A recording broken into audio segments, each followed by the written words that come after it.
ना सिर्फ न्यूज़ बल्कि अवामी इश्यूज भी सच्चाई के साथ पेश किए। वक्त के साथ नए प्रोग्राम शामिल होते गए।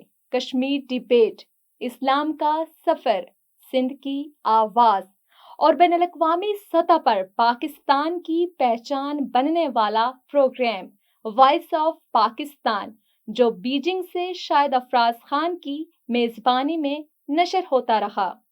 अंदर की खबर जैसे तज्ज़ियाती प्रोग्राम्स ने चैनल की संजीदा सहाफत को नुमाया किया। साल 2021 में A1 टीवी ने एक और संग मील अबूर किया, जब उसके बाकायदा अखबार का आगाज हुआ, जो सच्चाई की रसाई हर घर तक पहुंचाने वाला था। ये सफर सिर्फ डिजिटल तक महदूद न रहा। टीवी से लेकर प्रिंट मीडिया तक A1 टीवी ने अपनी रसाई को वुसअत दी।